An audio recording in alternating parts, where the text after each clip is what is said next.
Be careful not to get so busy that you forget to delegate.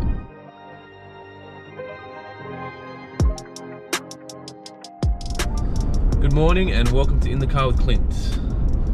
I am exhausted. I've had a long weekend of landscaping, I guess. You can't really call it landscaping. Planting plants, irrigating, but being basically feet on ground, hands on ground for 3 days, and I'm not built for that. Coupled with a lot of warehouse work, I'm wrecked. And yesterday I didn't do it in the car with Clint because I just couldn't be fucked, to be honest. Like, kind of get in these moods where I'm just like, I'm not gonna have anything positive to say, so I will just not say anything. And then this morning I was like, you know what? This is meant to be documentation of me trying to grow a business, a substantial business, so why not throw in all the stories. So for the last 2 weeks I've known that I'm meant to post an ad. We need to recruit 2 positions at the moment, and I'm like, oh yeah, yep, I'll get to it. And you know, you get these people that they're like, oh, I'm just really busy, and then they just sit down and watch a fucking 10-hour Netflix fucking, I don't even know what's on Netflix. Like, and I'm sure there's people busier than me, but I feel really fucking busy. And so you kind of fall behind on all the basic tasks, and there's some very basic tasks I'm not doing right now.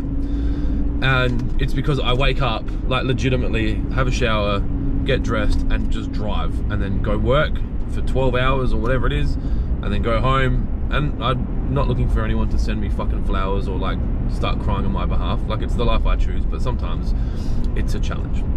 Anyway, it got me thinking about how I've seen it so many times with leaders getting so busy doing, they forget to delegate. And I think there's this transition, or this kind of graduation period where you graduate from good to great, when you can delegate effectively and not get caught falling back into the trap of the doing.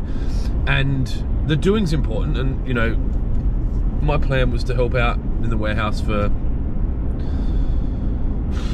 a day or 2. Yesterday my plan was to finish an order for an hour and then get back to work, get back to strategic planning, recruitment, you know, like product development, alliances with companies, planning events, you know, all of the things that I like doing and that I'm good at, and that will bring the business more turnover, which, funnily enough, funds growth and hires people.